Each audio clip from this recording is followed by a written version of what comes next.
प्राचीन समय की बात है। एक समुद्र के किनारे एक गुरु अपना आश्रम बनाकर रहा करते थे। हजारों शिष्य उनसे ज्ञान ग्रहण करने के लिए दूर दूर से उनके पास आकर रहते थे। गुरु का ज्ञान देने का तरीका भी बड़ा ही अनूठा था। शुरुआत में वो अपने शिष्यों को उपदेशों के माध्यम से ज्ञान देते थे। उसके बाद वो अपने शिष्यों को उस ज्ञान का अनुसरण करने के लिए कहते थे, उस ज्ञान को अपने व्यवहारिक जीवन में उतारने को कहते थे। एक बार उस आश्रम में एक सम्राट अपने बेटे को लेकर पहुंचा। उस सम्राट ने उस गुरु से प्रार्थना की कि आप मेरे बेटे को अपने आश्रम में रहने दें और अपने तरीके से उसे ज्ञान दें। उसे इस आश्रम में बिल्कुल भी ऐसा नहीं लगना चाहिए कि वो किसी सम्राट का बेटा है। उसे बिल्कुल साधारण शिष्यों की तरह ही ज्ञान देने की कृपा करें। गुरु ने मुस्कुराते हुए कहा कि सम्राट, ज्ञान इसी तरीके से लिया जा सकता है। अगर तुम अपने आप को दूसरों से बड़ा समझोगे तो तुम ज्ञान ग्रहण नहीं कर पाओगे। अगर तुम्हें ज्ञान ग्रहण करना है तो तुम्हें दूसरों की तरह अपने आप को साधारण समझना होगा। यही ज्ञान ग्रहण करने की सबसे पहली सीढ़ी होती है। तुम निश्चिंत रहो, आज तुम्हारे बेटे की जिम्मेदारी मेरे कंधों पर रही। ये कहकर गुरु सम्राट के बेटे को अपने साथ लेकर समुद्र के किनारे टहलने के लिए निकल गए। आश्रम के बाकी सभी बच्चे उस सम्राट को देख रहे थे। सम्राट अपने बेटे को अपने रथ पर बिठा कर लाया था, जिससे सभी बच्चे समझ गए थे कि ये लड़का सम्राट का बेटा है। इसी वजह से आश्रम के सभी बच्चे सम्राट के बेटे की तरफ आकर्षित हो गए थे। जब गुरु सम्राट के बेटे को लेकर समुद्र पर टहल रहे थे तो सम्राट का बेटा अचानक फूट फूट कर रोने लगा, क्योंकि अभी वो सिर्फ 12 वर्ष का था और 12 वर्ष की आयु में उसके पिता उसे अपने से दूर छोड़कर चले गए थे। ये सदमा वो बच्चा सहन नहीं कर पा रहा था। वो नहीं समझ पा रहा था कि उसके पिता उसकी भलाई के लिए उसे उस गुरु के पास छोड़कर गए हैं। उसे रोते हुए देखकर गुरु ने कहा कि बेटा, मैं तुम्हें चुप नहीं करूंगा। हो सकता है कि आज मैं तुम्हारे आंसू पोंछ दूं, लेकिन कल तुम फिर अपने आप को अकेला पाओगे। याद रखना, जीवन में इंसान अकेला आता है और अकेला ही जाता है। जितनी जल्दी जो इंसान इस बात को समझ लेता है, वो उतनी जल्दी आत्मज्ञान के रास्ते पर निकल पड़ता है। गुरु ने अपनी बात आगे बढ़ाते हुए कहा कि जो इंसान अकेला रहना सीख लेता है वही खुद से प्यार कर पाता है, और जो खुद से प्यार करना जानता है वो किसी के भी जाने का अफसोस नहीं करता, क्योंकि वो खुद से ही प्यार करता है। धीरे धीरे तुम आश्रम के माहौल में ढल जाओगे। शुरुआत में तुम्हें समस्या आ सकती है, लेकिन कुछ दिनों के बाद तुम इसे आत्मसात कर लोगे। उसके बाद तुम्हें यही जगह बहुत अच्छी लगने लगेगी। ये जगह तुम्हें अपनी महल जैसी लगने लगेगी। संध्या हो चली थी।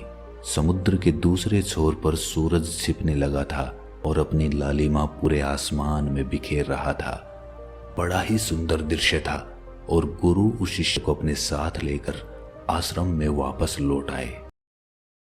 उस शिष्य को भी थोड़ी सांत्वना मिली, क्योंकि गुरु की आंखों में एक अभूतपूर्व शांति झलक रही थी।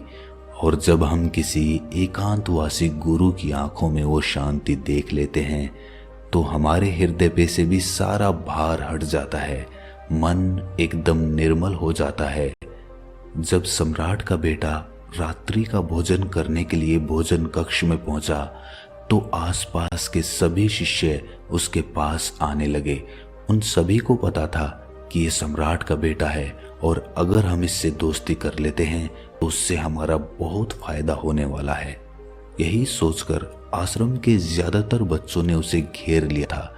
बस कुछ बच्चे जो अकेले रहने का महत्व समझते थे, जो दिखावे में विश्वास नहीं करते थे, वो उस सम्राट के बेटे के पास जाने की बजाय अपना पूरा ध्यान खाने पर लगा रहे थे और एकांत में बैठकर अपना भोजन कर रहे थे। कुछ दिनों के बाद सम्राट के बेटे की आश्रम के ज्यादातर बच्चों के साथ दोस्ती हो गई। अब वो आश्रम में उन बच्चों के साथ घूमता, उन्हीं के साथ अपना ज्यादातर समय बिताता। आखिरकार सम्राट का बेटा था, सुख सुविधाओं में पला बढ़ा था। आसपास बहुत से दास और दासियां होते थे। आसपास अपने मित्रों से घिरे होना, वही दिनचर्या उसने इस आश्रम में भी अपना ली थी। ऐसा नहीं था कि गुरु को ये सब पता नहीं था, पर गुरु उसे अलग तरीके से ज्ञान देना चाहते थे। बच्चों को ज्ञान आप उपदेश देकर नहीं दे सकते, उन्हें साक्षात्कार कराना पड़ता है। उसके बाद उन्हें वो बात समझ आती है जो आप समझाना चाहते हैं। गुरु को ये बात पता थी कि अगर मैं इसे बोलकर बताऊंगा तो ये कभी समझ नहीं पाएगा। मुझे इसे दिखाना पड़ेगा, इसे एहसास कराना पड़ेगा कि अकेले रहने से ही तुम अपनी शक्तियों को जान पाओगे। ये सीख देने के लिए गुरु एक दिन उस शिष्य को अपने साथ एक पहाड़ी की चोटी पर ले गए। पहाड़ी पर पहुंचकर गुरु ने उस शिष्य से कहा कि अब तुम्हारा ज्ञान पूरा हो चुका है, बस एक आखिरी रात तुम्हें यहाँ पर बितानी होगी। उसके बाद अगले दिन शाम को मैं तुम्हारे राजमहल में तुमको पहुंचा दूंगा। वो बच्चा तो ये सुनकर बहुत खुश हो गया कि अब मैं वापस अपने राजमहल चला जाऊंगा। फिर से मेरे दास और दासियां, सारी भोग की वस्तुएं मेरे पास होंगी। उस शिष्य ने गुरु से पूछा कि गुरुजी, मुझे आज रात आप यहाँ पहाड़ी पर क्यों छोड़ रहे हैं? आखिर मुझे कौन सा आखिरी ज्ञान यहाँ से मिलेगा? गुरु ने मुस्कुराते हुए कहा कि यहाँ पर चट्टान के पीछे तुम्हें छिपकर बैठना होगा। यहाँ पर रोज रात को एक बाज आता है, तुम्हें उस बाज को देखना है, बड़ी गौर से देखना है, हर गतिविधि देखनी है। और उस बाज को देखने के बाद अगले दिन अगर तुम उस बाज की खूबियां मुझे बता पाए तो मैं तुम्हें तुम्हारे राजमहल वापस भिजवा दूंगा। और हाँ, सुबह आने से पहले एक बात पर और ध्यान देना है। एक चरवाहा यहाँ पर अपनी भेड़ों को चराने के लिए आता है, तुम्हें उन भेड़ों की गतिविधियां भी देखनी है। याद रखना, बाज की गतिविधि रात को और भेड़ों की गतिविधि सुबह। अगर तुम दोनों की गतिविधि ध्यान से देखकर मुझे बता पाए तो तुम इस आश्रम से हमेशा के लिए आजाद हो जाओगे। तुम्हारा ज्ञान पूरा हो जाएगा। मैं तुम्हारे पिता को कह दूंगा कि ये बच्चा हमारे आश्रम का सबसे ज्ञानी बच्चा है। ये कहकर गुरु अपने आश्रम में वापस लौट आए और वो बच्चा वहीं पर उस चट्टान के पीछे खड़ा हुआ उस बाज का इंतजार करने लगा। काफी वक्त बीत जाने के बाद वहां पर एक बाज अपने बच्चों के साथ पहुंचा। सम्राट के बेटे ने पूरी रात उस बाज की गतिविधि बड़े ही ध्यानपूर्वक देखी और सुबह होने के बाद जब चरवाहा वहां पर अपनी भेड़ों को लेकर पहुंचा तो उसने एक अभूतपूर्व दृश्य देखा। उसने देखा कि वो बाज भेड़ के एक मेमने को अपने पंजों में दबाकर आसमान में उड़ गया। उसने उस भेड़ के बच्चे का शिकार कर लिया था। ये सारा दृश्य देखकर वो बच्चा आश्रम में वापस अपने गुरु के पास पहुंचा। इससे पहले कि गुरु से कुछ पूछते, उसने गुरु को प्रणाम करते हुए कहा कि गुरुदेव, आप आश्रम के सभी बच्चों को यहाँ पर बुला लीजिए। मैं सब लोगों को बताना चाहता हूँ कि मैंने क्या देखा। जब आश्रम के सभी बच्चे वहां पर पहुंच गए तो उस सम्राट के बेटे ने कहना शुरू किया कि मैंने अपने जीवन में बहुत से पक्षियों को देखा है, लेकिन बाज उन सभी पक्षियों में से सबसे अद्भुत और सबसे अलग होता है। उदाहरण के लिए, एक तोता हम सभी ने देखा है। तोता बोलता तो बहुत है, लेकिन कभी ऊंचा नहीं उड़ पाता। लेकिन एक बाज जो कि हर समय शांत रहता है, वो आकाश को भी छू सकता है। उसमें आकाश को भी छू लेने का सामर्थ्य होता है। जब भी एक बाज अपने शिकार को निश्चित कर लेता है तो वो उसी शिकार पर अपनी नजरें गड़ाए रहता है, चाहे वो कितनी भी ऊंचाई पर क्यों ना हो, चाहे कितना भी बड़ा तूफान क्यों ना आ जाए, लेकिन उसकी नजर हमेशा अपने लक्ष्य पर स्थिर रहती है।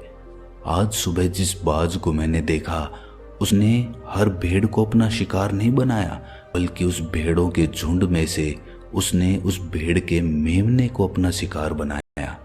उस बाज की तरह हमें भी अपना ध्यान अपने एक ही लक्ष्य पर स्थिर रखना चाहिए। चाहे कितनी भी अड़चने क्यों ना आए, हमें अपना लक्ष्य स्पष्ट दिखाई देना चाहिए। 10-20 अलग अलग लक्ष्यों में अपनी ऊर्जा बर्बाद करने की बजाय हमें किसी एक लक्ष्य पर पूरी एकाग्रता के साथ ध्यान देना चाहिए। तीसरी बात जो मैंने उस बाज से सीखी और जो हम सभी को सीखनी चाहिए वो ये है कि बाज कभी भी दूसरे पक्षी के साथ नहीं उड़ता, वो हमेशा आकाश में अकेला उड़ता है। इससे हमें ये सीख लेनी चाहिए कि हमें कभी भी छोटी सोच वाले लोगों के साथ नहीं रहना चाहिए। आखिरकार हम भी वही बन जाते हैं जिनके साथ हम रहते हैं। इसीलिए या तो बड़ी सोच वालों के साथ रहो या फिर अकेले रहो, क्योंकि जब हम अकेले रहते हैं तभी हम खुद की ताकत और खुद की कमजोरियों को जान पाते हैं। कमजोरियों को जानकर उनको दूर कर सकते हैं और अपनी ताकत को जानकर उसका सही इस्तेमाल कर सकते हैं। लेकिन वो तभी संभव होगा जब हम अकेले रहना सीखेंगे।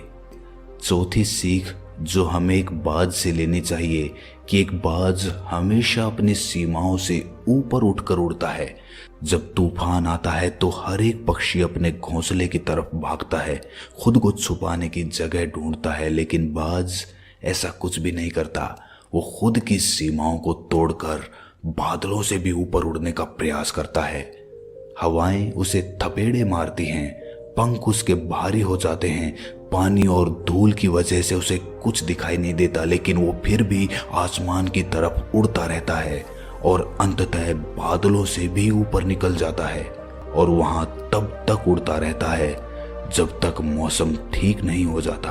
अपनी सीमाओं को सिर्फ इसीलिए तोड़ पाता है क्योंकि वो समस्या के आने पर उससे घबराता नहीं है, उससे डरकर बचने का प्रयास नहीं करता, बल्कि एक सकारात्मक नजरिए के साथ उसका सामना करता है। जीवन में चाहे कितनी भी अड़चनें क्यों ना आए, हमें उन अड़चनों से लड़ना चाहिए, ना कि उनसे डरकर कहीं छिपकर बैठना चाहिए। बहादुर तो वो लोग होते हैं जो तूफानों से टकरा जाते हैं, कायर तो अपने घर में, अपने घोंसले में अपनी जगह ढूंढकर बैठ जाते हैं। पांचवी बात जो हमें एक बाज से सीखनी चाहिए कि बाज कभी भी अपने घोंसले में घास के कोमल तिनके नहीं रखता। जो तिनके कोमल होते जाते हैं वो उन्हें निकाल कर फेंकता रहता है।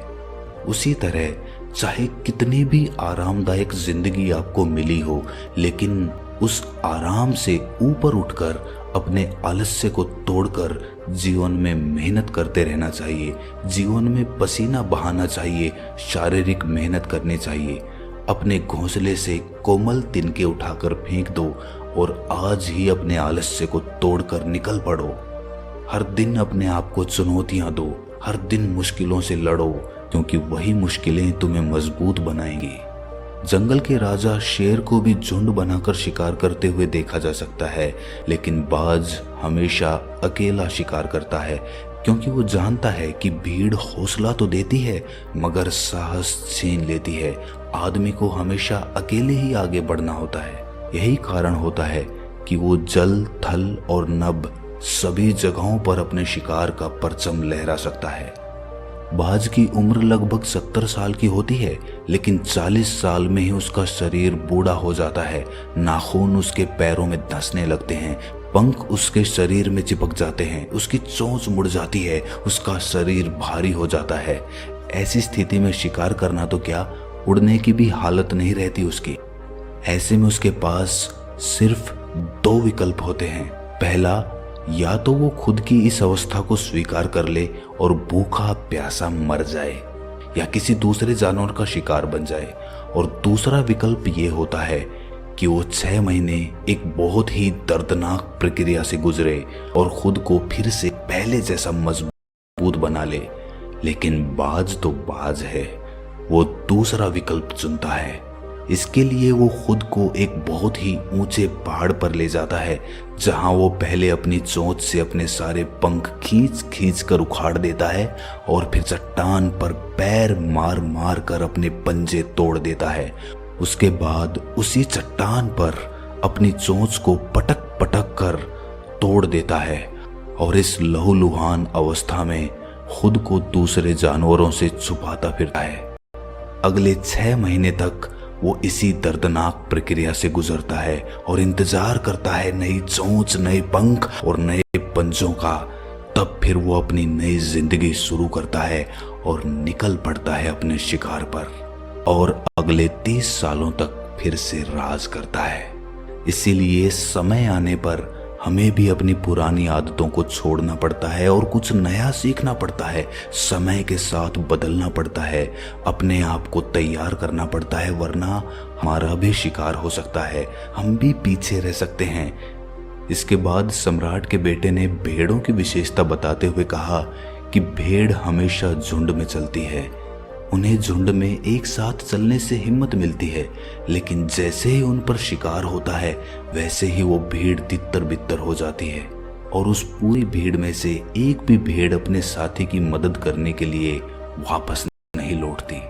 इससे हमें ये सीख मिलती है कि हमारे साथ कितने भी लोग खड़े हों, किसी पर भी यकीन नहीं करना। यकीन करना तो खुद पर करना, क्योंकि बुरा समय आने पर वो भीड़ कब तितर बितर हो जाएगी आपको पता ही नहीं चलेगा। गुरु को प्रणाम करते हुए सम्राट के बेटे ने अपने गुरु से कहा कि गुरुदेव, अगर मुझसे कोई सीख रह गई हो तो कृपा करके आप बताने की कृपा करें। गुरु ने सभी बच्चों को संबोधित करते हुए कहा कि ये सभी बातें जो अभी इस बच्चे ने बताई है सब सही है, लेकिन ये सारी खूबियां आप लोगों में तभी पैदा हो पाएगी जब आप अकेले रहने का अभ्यास करेंगे। आपने देखा होगा कि बाज कभी भी किसी दूसरे पक्षी के साथ नहीं रहता, ना ही किसी के साथ अपनी जोड़ी बनाता। वो आसमान में अकेला उड़ता है और अकेला उड़ने की वजह से वो अपनी ताकत और अपनी कमजोरियों को जान पाता है। इसके बाद गुरु ने अपनी बात खत्म करते हुए कहा कि मैं आज रात इस सम्राट के बेटे को इसके राजमहल में छोड़ने के लिए जा रहा हूँ, क्योंकि इसकी सीख यहाँ पर पूरी हो गई है। और ये कहकर गुरु उस सम्राट के बेटे का हाथ पकड़कर राजमहल की तरफ रवाना हो गए और बाकी के सभी बच्चे उन्हें पीछे से जाते हुए देखते रहे। तो दोस्तों, कैसी लगी ये कहानी आपको? कमेंट सेक्शन में जरूर बताना, और अच्छी लगी हो तो इस चैनल को सब्सक्राइब करके नोटिफिकेशन बेल को जरूर प्रेस कर देना। तो मिलते हैं अगली कहानी में, तब तक के लिए अपना ख्याल रखें।